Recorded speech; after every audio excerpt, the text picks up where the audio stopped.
Mist பன்னீர், high protein பன்னீர். தமிழக மக்கள் விரும்பும் தங்கமயில் இப்போது டி நகரில் தங்கமயில் ஜுவல்லரி. உயிருக்கு நேர் தமிழ் மொழிப்போர் பின்புலத்துடன். தமிழுக்கும் அமுதென்று பேர், அந்த தமிழ் இன்பத் தமிழ் எங்கள் உயிருக்கு நேர், உயிருக்கு நேர். தமிழுக்கும் அமுதென்று பேர், அந்த தமிழின்ப தமிழெங்கள் உயிருக்கு நேர். புரட்சி கவிஞர் பாரதிதாசனின் இந்த கம்பீரமான வரிகளை விட தமிழ் மொழி மீதான நெருக்கத்தை யாரும் சொல்லிவிட முடியாது. தன்னிலிருந்து மலர்ந்து வரும் ஒலி என்ற அர்த்தத்தில் தம் இழ் தமிழ் ஆயிற்று என்றெல்லாம் சொல்லப்பட்டாலும் தா என்ற வல்லினம், மீ என்ற மெல்லினம், இழ் என்ற இடையினம் மூன்றும் இணைந்த தனித்துவமான அடையாளம். 2000 ஆண்டுகளுக்கு மேற்பட்ட தொன்மை, உலகின் மிக மூத்த 7 மொழிகளில் வழக்கில் இருக்கும் 3 மொழிகளில் ஒன்று என்கிற தனிச்சிறப்பு, 60,000த்திற்கும் மேலே கிடைத்துள்ள கல்வெட்டு சான்றுகள், திராவிட மொழி குடும்பத்தில் முதன்மையான மொழியாக ஆய்வறிஞர் கால்டுவெல்லால் சுட்டிக்காட்டப்பட்ட தனித்தகுதி, என்று உலகில் 4 நாடுகளில் ஆட்சி மொழியாக தற்போதிருக்கிற தமிழ் நம் வாழ்வோடு மட்டுமல்ல, நம் உயிருடனும் ஒன்றி கலந்திருக்கிறது. தமிழை பலர் அன்னையாக பார்க்க சேக்கிழாரை போன்றவர்கள் ஞாலம் அளந்த மேன்மை தெய்வத்தமிழ் என்று தமிழை தெய்வமாகவே பார்த்திருக்கிறார்கள். தமிழ் மொழியினுடைய கட்டமைப்பை பற்றி சொல்லுகிற போது 2000 ஆண்டுகளுக்குள் தோன்றிய மொழி அல்ல, இதற்கு ஒரு நீண்ட வரலாறு இருக்கிறது.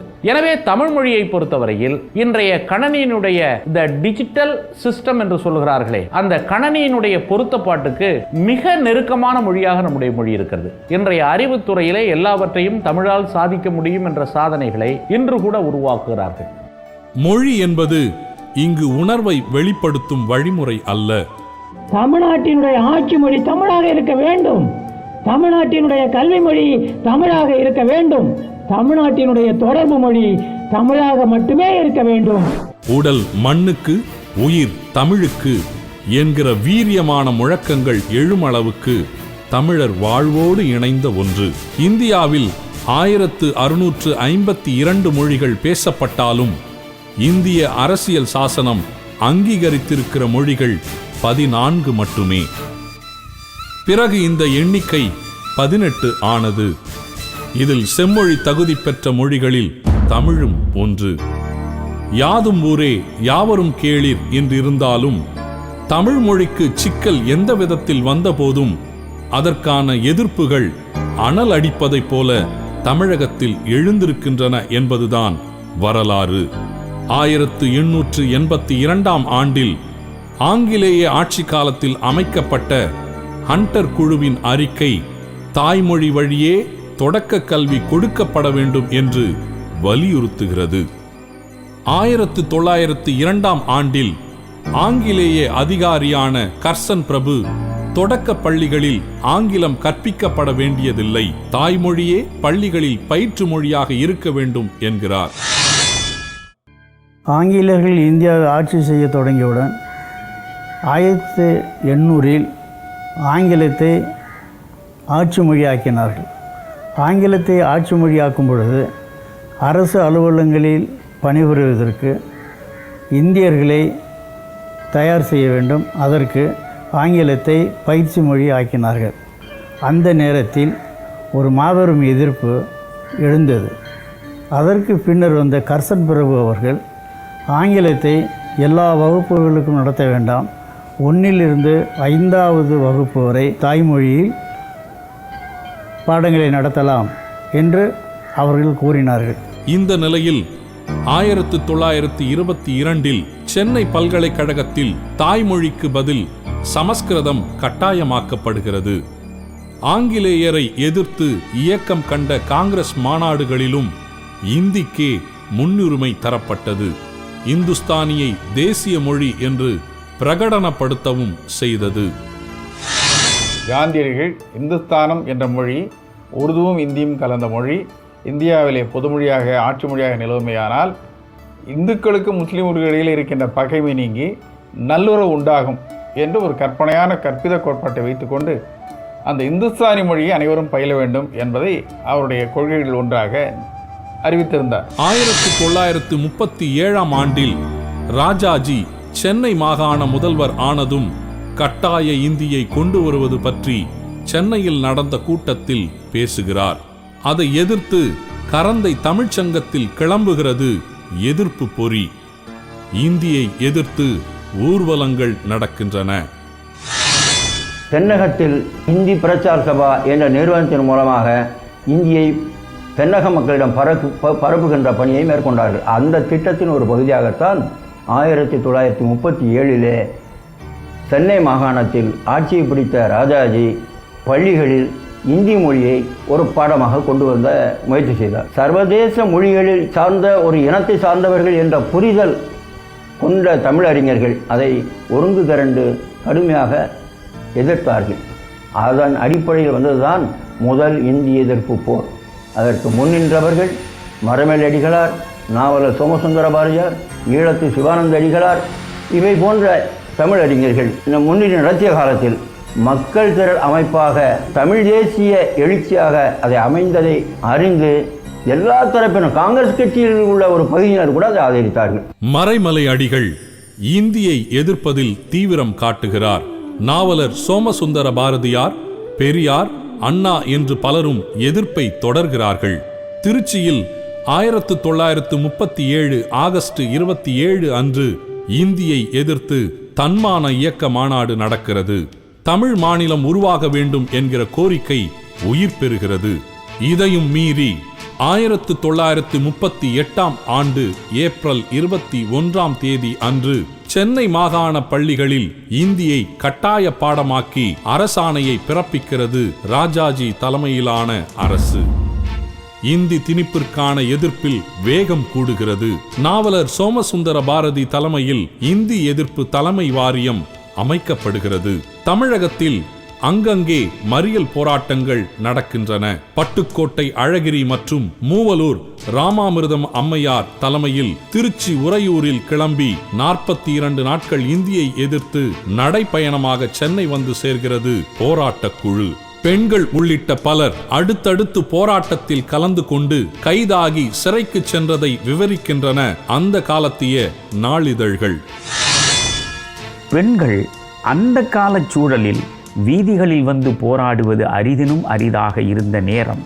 இந்தி எதிர்ப்பு போரில்தான் மூவாலூர் ராமாமிர்த அம்மையார் தலைமையில் திருச்சியிலே இருந்து சென்னையை நோக்கி ஒரு மாபெரும் அணி புறப்பட்டு வந்தது. அவர்களுடைய நோக்கம் இந்தியை தவிர்ப்பதற்கும் தமிழை காப்பதற்கும் தான். பெரியாரும் அறிஞர் அண்ணாவும் கைதாகிறார்கள். இதை அடுத்து எதிர்ப்பின் அதி தீவிரமாக சிறையில் அடைக்கப்பட்டிருந்தவரான நடராசன் விஷமருந்தி 1939ஆம் ஆண்டு ஜனவரி 15ஆம் தேதி உயிரிழக்கிறார். அடுத்து மார்ச் 12ஆம் தேதி தாளமுத்து இந்தியை எதிர்த்து உயிரை விடுகிறார். தமிழகத்தில் 30களிலே தொடங்கிய இந்தி ஆதிக்க எதிர்ப்பு போராட்டக் களம் 37 தந்தை பெரியார் அவர்கள் ஆதிக்க இந்தியை எதிர்த்து களம் கண்டு சிறை சென்றாரே, அந்த காலகட்டத்திலே தான் நடராஜன் உயிர் துறக்க மார்ச் 12 தாளமுத்து மடிய தாளமுத்து நடராஜன் மொழிகாக்கும் போரினுடைய முதல் களபலி ஆனார்கள். 2 உயிரிழப்புகளும் பலத்த அதிர்வலையை உண்டாக்குகின்றன.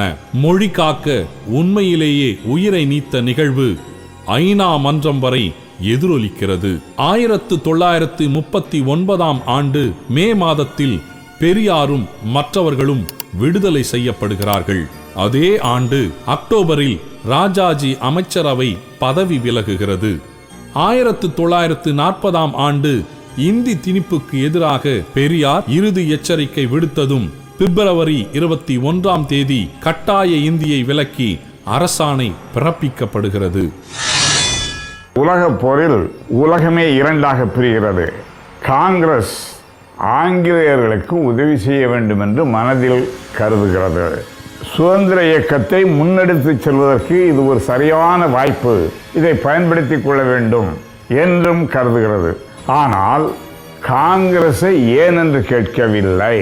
கூப்பிட்டு பேச்சுவார்த்தை நடத்தவில்லை. ஆத்திரப்பட்ட காங்கிரஸ் ராஜினாமா செய்கிறது. காங்கிரஸ் ராஜினாமா செய்த பிறகு பெரியாரெல்லாம் முன்னின்று போராடி இந்தி கட்டாய பாடம் என்பது திரும்ப பெறப்படுகிறது. சுதந்திரத்திற்கு பிறகு 1948 ஆண்டில் சென்னை மாகாணத்தில் ஆட்சி அமைத்த ஓமந்தூரார் தலைமையிலான காங்கிரஸ் அரசு திரும்பவும் இந்தியை கட்டாய பாடமாக அறிவிக்கிறது. எதிர்ப்பு வலுத்து போராட்டத்திற்கான முதல் சர்வாதிகாரியாக நியமிக்கப்படுகிறார் அண்ணா. பல மாவட்டங்களுக்கு மறியல் பரவுகிறது. சிறப்பு மாநாடுகள் நடக்கின்றன. இந்தி எதிர்ப்பு கூட்டங்களுக்கு தடை விதிக்கப்படுகிறது. பெரியார் கைதாகிறார். போராட்டங்கள் பரவி 1950 ஆண்டு ஜூலை 18 இந்தியை கட்டாயமாக்குவதை விலக்கிக் கொண்டு விருப்ப பாடமாக அறிவிக்கிறது அரசு. இதற்கெல்லாம் இந்திய அரசியல் சட்ட சாசனம் என்ன சொல்கிறது? 1950 ஆண்டில் உருவான இந்திய அரசியல் அமைப்பு சட்டத்தின் 17வது பிரிவு இந்தி மொழியே மத்திய அரசின் ஆட்சி மொழி என்று அறிவிக்கிறது. 1949 ஆண்டில் திமுக உருவானதும் 1952 ஆண்டில் இந்தி எழுத்துக்களை தார்பூசி அழிக்கும் போராட்டங்கள் நடக்கின்றன.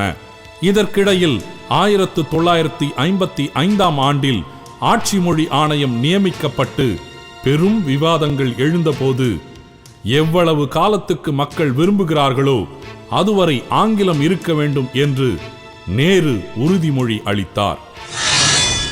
பண்டித ஜவஹர்லால் நேரு நாட்டின் ஒற்றுமையை காப்பாற்ற மொழியை ரொம்ப லாபகமாக பயன்படுத்தினால்தான் காப்பாற்றலாம், இல்லை என்றால் போய்விடும் என்ற நட்சத்தில் ஆங்கிலம் இந்தியாவின் துணை ஆட்சி மொழியாக நீடிக்கும். அதை அகற்றுகிற உரிமை இந்தி மொழிக்காரர்களுக்கு இல்லை, தரமாட்டேன். இந்தி மொழி அல்லாத மொழி பேசுகிறவர்களுக்குத்தான் ஆங்கிலத்தை துணையாட்சி மொழியிலிருந்து நீக்குகிற உரிமையை கொடுப்பேன். இருந்தும் 1963 ஆண்டு ஏப்ரல் மாதம் 13 மத்திய உள்துறை அமைச்சரான லால் பகதூர் சாஸ்திரியால் கொண்டு வரப்பட்ட ஆட்சி மொழி சட்ட வரைவு விமர்சனத்துக்குள்ளாகிறது. எதிர்ப்புகளை மீறி காங்கிரஸ் அரசு நாடாளுமன்றத்தில் நிறைவேற்றியது மறுபடியும் கிளம்புகிறது எதிர்ப்பு பொறி. தஞ்சையிலும் சென்னையிலும் இந்தியை எதிர்த்து மாநாடுகள் நடக்கின்றன. காங்கிரஸ் இயக்கம் மக்களுடைய உணர்வுகளை புரிந்து கொள்ளவில்லை. ஆனால் எங்களுடைய நோக்கம் என்பது இந்திய ஆதிக்கத்தை எதிர்ப்பது தான். அந்த வகையில் நாங்கள் போராடுவதற்கு துணிந்தோம். அந்த போராட்டம் ஒரு அமைதியான ஆர்ப்பாட்டம், எதிர்ப்பு, ஊர்வலம், முழக்கங்கள் என்பதாகத்தான் இருந்தது. அதை அரசியல் ஆதாயத்திற்காக பயன்படுத்தக்கூடிய சக்திகள் போராட்டத்திற்கு வெளியிலேயும் இருந்தார்கள், போராட்டத்திற்கு உள்ளேயும் கூட இருந்தார்கள். அந்த போராட்டங்களில் காங்கிரஸ்காரர்கள் புகுந்து வன்முறை செய்தார்கள். பிறகு காவல்துறை மட்டுமீறி அதை கட்டுப்படுத்த நினைத்தது. எனவே ஒரு வினை இருந்தால் அதற்கு எதிர்வினை அதே அளவுக்கு இருக்கும் என்கிற வகையில் மக்களுடைய போராட்டமும் ஒரு வகையில் வன்முறை போராட்டமாக மாறியது. அது திட்டமிட்ட வன்முறை என்றெல்லாம் சொல்ல முடியாது. 1957 ஆண்டு சென்னை மாகாணத்திற்கு தமிழ்நாடு என்று பெயரிட வேண்டும் என்கிற கோரிக்கையுடன் 76 நாட்கள் உண்ணாவிரதம் இருந்து உயிர் நீத்த சங்கரலிங்கனார் போன்றவர்களின் எளிய கோரிக்கைகள் கூட காங்கிரஸ் அரசால் கவனிக்கப்படவில்லை என்பதும் முக்கியம். காங்கிரஸ் ஆட்சியிலே தமிழ்நாடு என்று பெயர் வைப்பதற்காக சங்கரலிங்க நாடார் உண்ணாவிரதம் இருந்து உயிர் துறந்தார். அவர் இறக்கிற போது ஒரு உயிலை எழுதி வைத்தார். நான் இறந்து விட்டால் என்னுடைய உடலை கம்யூனிஸ்ட் கட்சியிடம் தான் ஒப்படைக்க வேண்டும். ஏற்கனவே கனன்ற உணர்வில் எண்ணெயை ஊற்றியதை போன்று 1965 ஆண்டு ஜனவரி 26 முதல் இந்தி ஆட்சி மொழியாகும் என்கிற அறிவிப்பு வெளிவந்தது. உடனே எதிர்ப்பு கொழுந்து விட்டு எரிய துவங்கிவிட்டது. இந்த சூழ்நிலையில் திராவிட முன்னேற்ற கழகத்தினுடைய தலைவர் பேரறிஞர் அண்ணா அவர்கள் அந்த 26ஆம் நாளை துக்க நாளாக திமுக கடைபிடிக்கும். இந்தி திணிப்பை முறியடிப்போம் என்று அறிவித்தார்கள். அதைத் தொடர்ந்து தமிழ்நாட்டு மாணவர்களும் அனைத்து கல்லூரிகளிலும் ஆய்வு கூட்டங்களை நடத்தி, கருத்து கூட்டங்களை நடத்தி மாணவர்கள் இந்த அளவை போராட்டத்தில் கலந்து கொள்ள வேண்டும் என்று முடிவெடுத்தார்கள். அதன்படி ஜனவரி 25ஆம் தேதி கல்லூரி வேலை நாள் என்று மாணவருடைய போராட்டம் அமையும் என்று அன்றைக்கு தொடங்கப்பட்டது. தமிழ்நாடு முழுவதும் மாணவர்கள் அன்றைக்கு கருப்பு கொடி ஆர்ப்பாட்டம், ஊர்வலங்கள் நடத்தினார்கள் இந்தி திணிப்பை எதிர்த்து.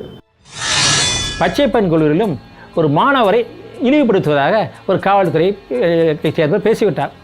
அங்கும் சிறந்தெழுந்தனர். இவ்வாறு மாணவர்கள் பல்வேறு இடங்களில் போராடினர்.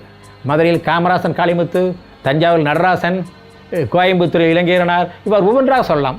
சென்னையில் பே சீனிவாசன், ரவிச்சந்திரன் என்று ஒவ்வொரு ஊர்களிலும் பல்வேறு மாணவர் தலைவர்கள் போராட்டத்தில் ஈடுபட்டனர்.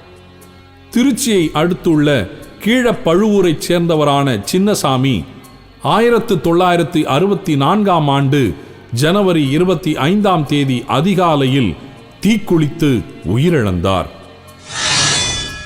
64ஆம் ஆண்டு ஜனவரி 24ஆம் தேதி நள்ளிரவிலே கீழப்பழுவூர் சின்னசாமி திருச்சி ரயிலடியில் தன் மேனி நனைய பெட்ரோலை ஊற்றி நெருப்பு வைத்துக் கொண்டு தமிழகத்திலே இருக்கக்கூடிய லட்சக்கணக்கான இளைஞர்கள் நெஞ்சத்திலே அந்த நெருப்பை வைத்தார்.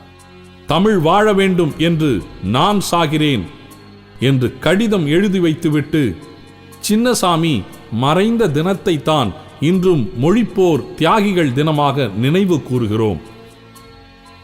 மொழிக்காக உயிரை விட்ட சின்னசாமியின் கல்லறையை திருச்சியில் பார்க்க சென்றபோது சிரமத்துடன் பல கழிவுகளை விலக்கிவிட்டே அதை படம் எடுக்க முடிந்தது. இதுதான் இன்றைய யதார்த்தம்.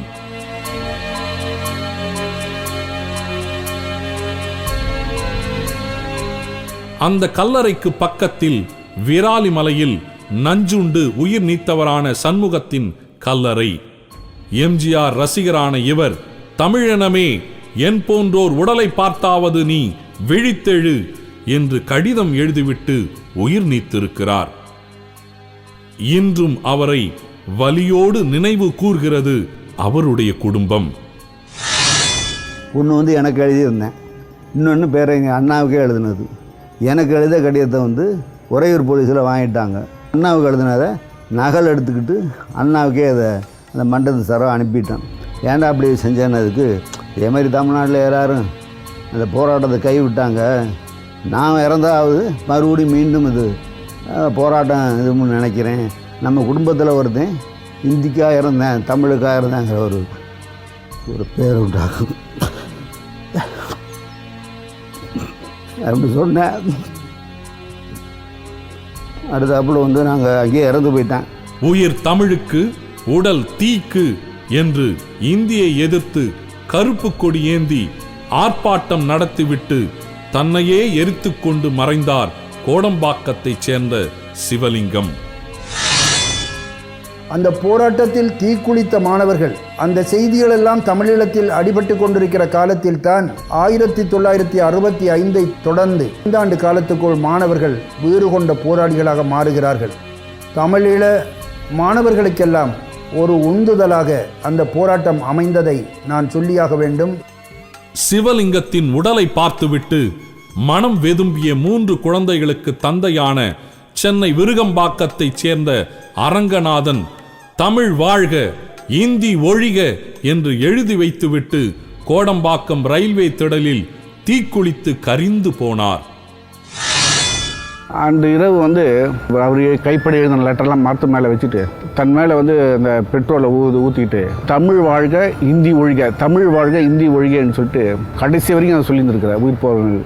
அதை நினச்சாதான் இன்னும் கூட எனக்கு ரொம்ப வருத்தமாக இருக்கு.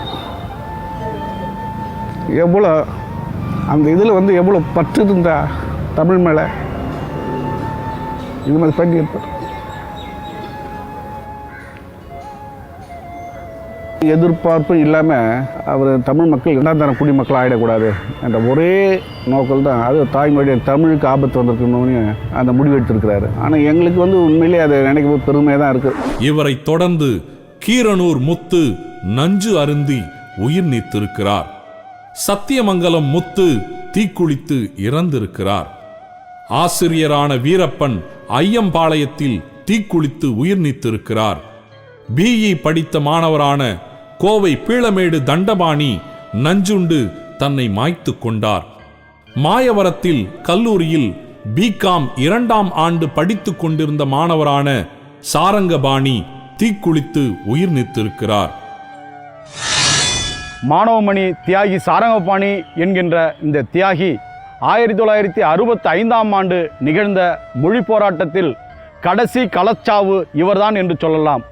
ஜனவரி 26ஆம் தேதி தொடங்கிய இந்த மொழி போராட்டம் மார்ச் மாதம் 15ஆம் தேதி இந்த மயிலாடுதுறையில்தான் மன்னமந்தல் நகர கிராமத்தில்தான் முடிவெய்தியது என்று கருதலாம். மார்ச் 14ஆம் தேதி நடைபெற்ற அந்த போராட்டத்தினுடைய பொதுக்குழு கூட்டத்தில் போராட்டத்தை இப்போதைக்கு ஒத்திவைப்பது, மாணவர்கள் தேர்வுக்கு படிப்பது என்று முடிவெடுக்கிறார்கள். சாரங்கபாணி அவர்கள் இந்த முடிவு தனக்கு உளப்பூர்வமாக ஒத்துக்கொள்ளாத பொழுது பொது முடிவை ஏற்றுக்கொள்ள வேண்டிய கட்டாயத்துக்கு உள்ளாகிறார். அந்த சூழ்நிலையில் தன்னை மாய்த்து கொண்டு தன்னுடைய மன உறுதியை வெளிப்படுத்தி இருக்கிறார். மாணவர் போராட்டத்தை கொச்சைப்படுத்திய பக்தவச்சலத்துக்கு மணிமண்டபம் அமைத்து மகிழ்ந்தார்களே தவிர மாணவர்களுக்காகவே உயிர் நீத்த இந்த சாரங்கபாணி போன்றவருடைய ஏழை விவசாய குடும்பத்தை சார்ந்தவருடைய உயிருக்கு அவர்கள் மதிப்பளித்தார்களா என்றால் இல்லை என்றுதான் நாங்களெல்லாம் வருத்தத்தோடு சொல்கின்றோம். சென்னையில் தீக்குளித்தவர்களுக்கு இரங்கல் தெரிவித்து அரசை எதிர்த்து சிதம்பரம் அண்ணாமலை பல்கலைக்கழக மாணவர்கள் ஊர்வலம் சென்றபோது நடந்த தகராறில் போலீசாரால் துப்பாக்கிச் சூடு நடந்து உயிரிழந்தவர் சிவகங்கையைச் சேர்ந்த மாணவரான ராசேந்திரன். சிதம்பரம் அண்ணாமலை பல்கலைக்கழகத்திலே படித்துக் கொண்டிருந்த ஆயிரக்கணக்கான மாணவர்கள் சிதம்பரம் வீதியில் எங்கள் வாழ்வும் எங்கள் வளமும் மங்காத தமிழென்று சங்கே முழங்கென சீறி எழுந்து வந்த வேளையிலேதான் பாய்ந்து வந்த துப்பாக்கி குண்டு போலீசார் நடத்திய அந்த வேட்டையிலே வந்த அந்த குண்டுதான் சிவகங்கை ராஜேந்திரனுடைய தொண்டை குழியில் பாய்ந்தது. ராஜேந்திரன் மடிந்தான். செய்தி காட்டு தீ என பரவியது. போராட்டம் எரிமலையாக வெடித்தது. இப்போதும் இவர்களை நினைவுபடுத்திய நினைவிடங்களும் சிலைகளும் சில பெயர் சூட்டல்களுமே மிஞ்சி இருக்கின்றன.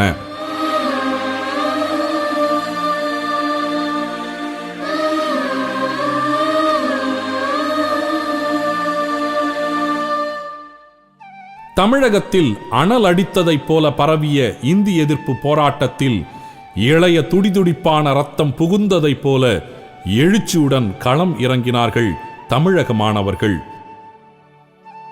வகுப்புகளை புறக்கணித்து வீதிக்கு வந்தார்கள். அந்த மாணவ தலைவர்கள் கூட்டத்தில் எடுத்த முடிவின்படி பிப்ரவரி 6ஆம் நாள் அன்றைய முதலமைச்சர் பக்தவச்சலத்தை பார்த்து மாணவர்கள் பேச்சுவார்த்தை நடத்தினார்கள். அந்த பேச்சுவார்த்தை முறிந்து விட்ட காரணத்தினால் போராட்டம் தொடரும் என்று அறிவிக்கப்பட்டது. அதன்படி தமிழ்நாடு முழுவதிலும் கல்லூரிகளில் பல்கலைக்கழகங்களில் மாணவர்கள் 8ஆம் தேதி உண்ணாநோன்பு இருந்தார்கள். 9ஆம் தேதி அஞ்சலகங்கள் முன்பு மறியல் செய்தார்கள். 10ஆம் தேதி மறியல் செய்தார்கள். 11ஆம் தேதி புகைவண்டி நிலையங்கள் முன்பு மறியல் செய்யப்பட்டது. 12ஆம் தேதி பொது கடையெடுப்பு நடத்தப்பட்டது. இந்தி எழுத்துக்களை அழித்தார்கள். அரசியல் சட்ட நகலை எரித்தார்கள். இந்தியை அரக்கியாக சித்தரித்து கொடும்பாவி கொளுத்தினார்கள். மத்திய அரசு அலுவலகங்களை தாக்கினார்கள். ரயிலை மறித்தார்கள். அதன் தொடர்ச்சியாக 65 ஜனவரி 25ஆம் தேதி அன்று எல்லா கல்லூரியிலும் கருப்பு கொடி ஏற்றுவது என்று முடிவெடுத்து பெரிய போராட்டத்தை நாங்கள் செய்தோம். அந்த போராட்டத்தின் விளைவாக போலீஸ் அன்றைக்கு பக்தவச்சல முதலமைச்சராக வந்தார். மாணவர்களை கண்ட இடத்தை சுடுமாறும் பஸ்கள் எல்லாம் வழிமறிக்கப்பட்டது. கல்லூரியெல்லாம் மூடப்பட்டது. பல இடங்களிலே மாணவர் பெரிய அளவிலே கலவரத்தில் ஈடுபட்டார்கள். அஞ்சல் தணிக்கை முறை இந்தியாவில் வேறு எந்த இடத்திலும் வராத போது தமிழகத்திற்கு வந்தது. அஞ்சல் நிலையங்களிலே காவல்துறையை சேர்ந்தவர்களே அந்த கடிதங்களை பிரித்து படித்து கொண்டிருந்தார்கள். அதனால் சொந்த விஷயங்களை கூட எழுதுவதற்கு குடும்பங்கள் தயங்கின. இந்திய தேசிய பாதுகாப்பு சட்டத்தின் கீழ் அதற்கு முன்னாலே அரசியல்வாதிகள் கைது செய்யப்பட்டிருக்கிறார்கள்.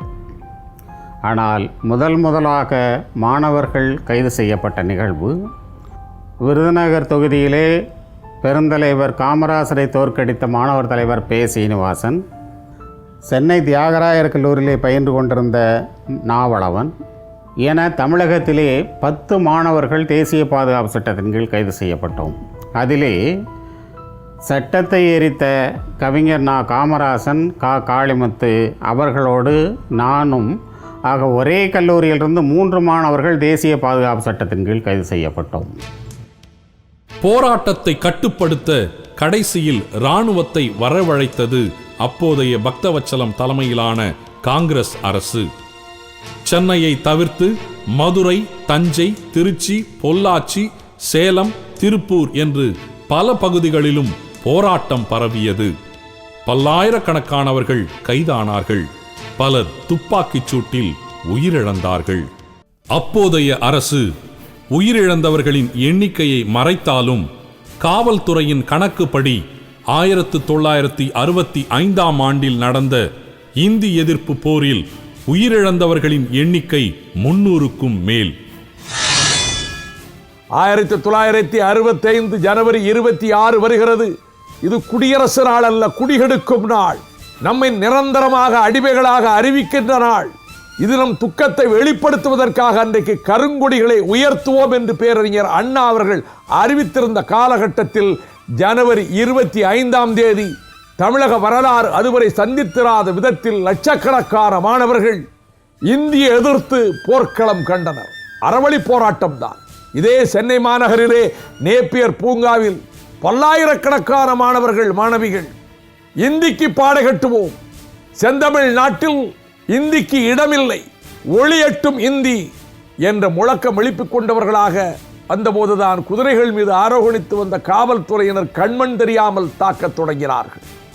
இவ்வளவு உயிர் பலிகள், போராட்டங்கள், சேதங்களுக்கு பிறகு நேருவின் வாக்குறுதி மீண்டும் குடியரசுத் தலைவரால் நினைவூட்டப்பட்டு போராட்டம் தணிந்தது.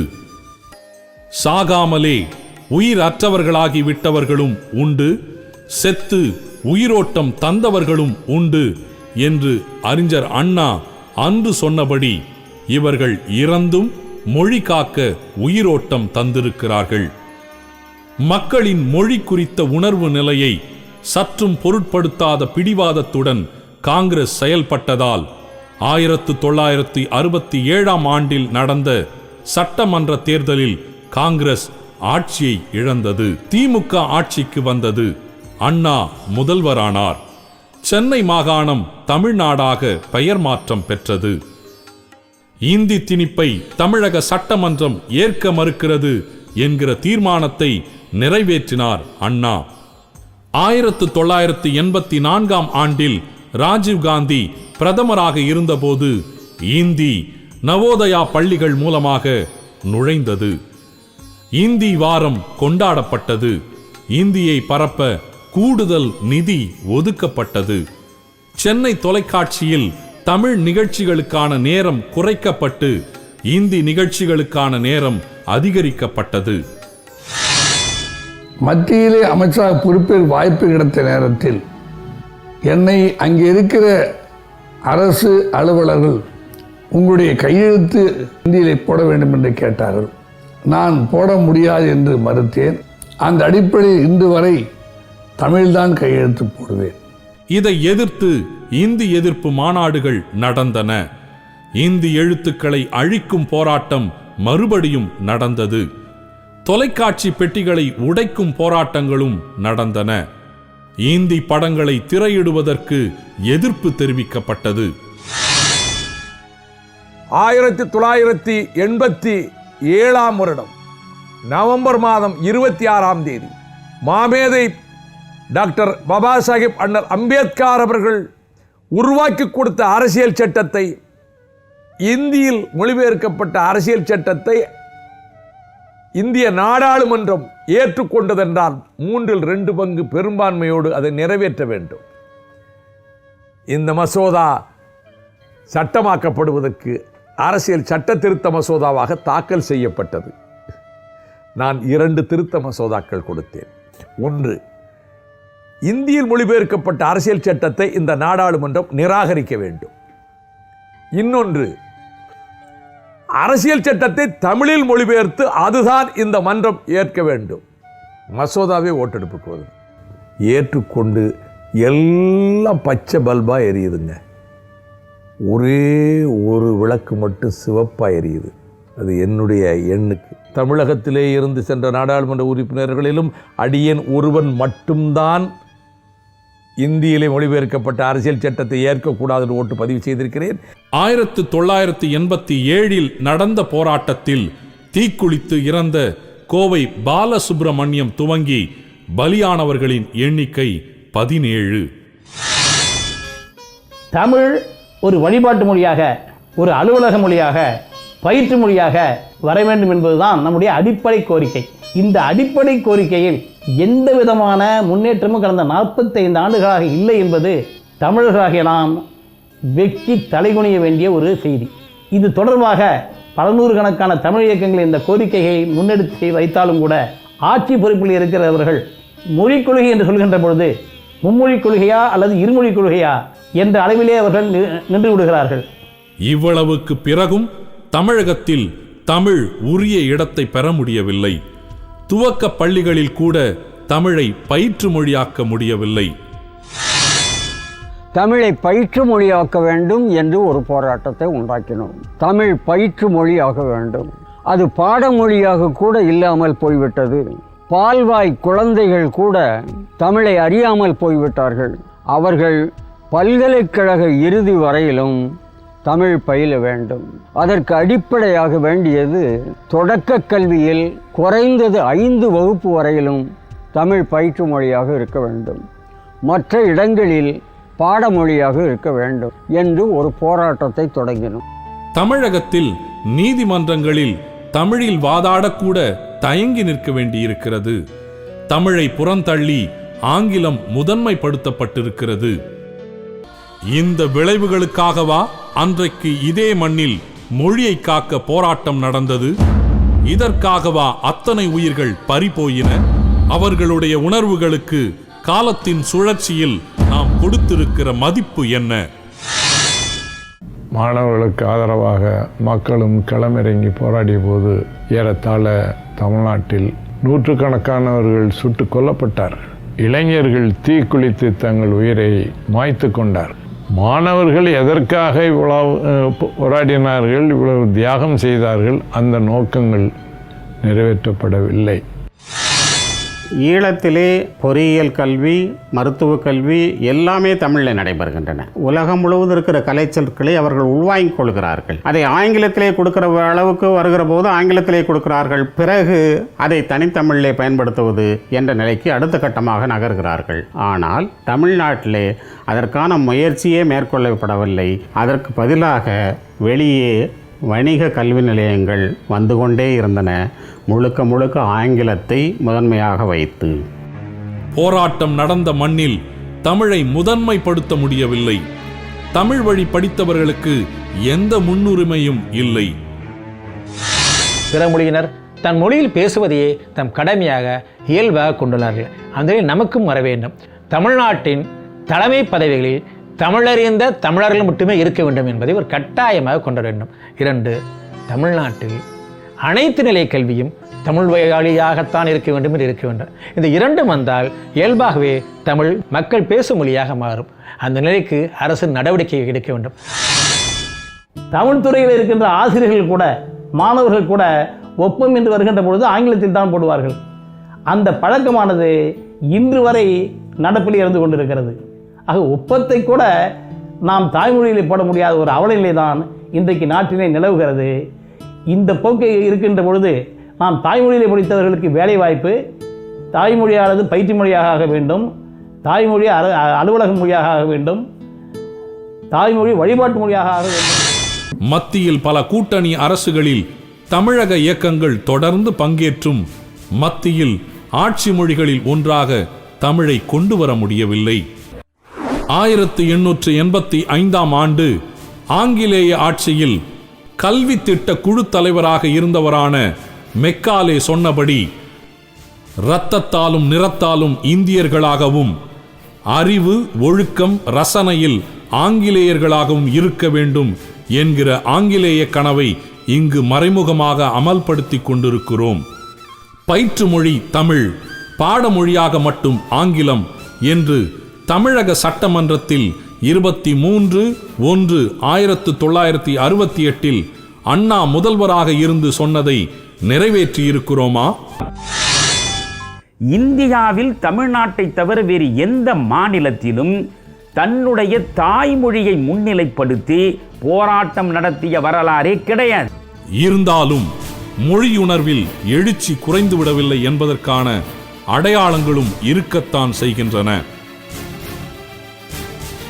இந்தி எதிர்ப்பு மறவர்களுக்கு, இந்தி எதிர்ப்பு மறவர்களுக்கு, தமிழ் காப்பு மறவர்களுக்கு, தமிழ் காப்பு மறவர்களுக்கு வீர வணக்கம், வீர வணக்கம். மொழி உணர்வை நெஞ்சில் ஏந்தி துடிப்புடன் உயிர் நீத்த உயிர்களுக்கான உண்மையான உணர்வுடன் தமிழர்களாகிய நாமும் வாழ்வோம். நம் இன அடையாளமான தமிழையும் வாழ வைப்போம்.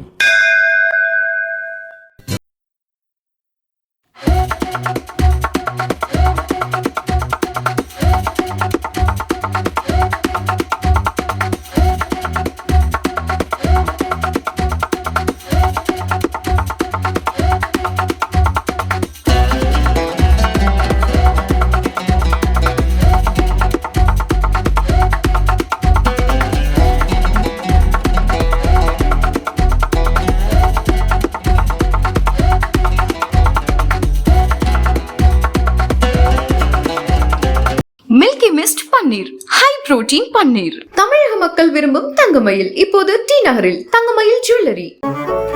மின்னம்பலம்.com தமிழின் முதல் மொபைல் பத்திரிகை.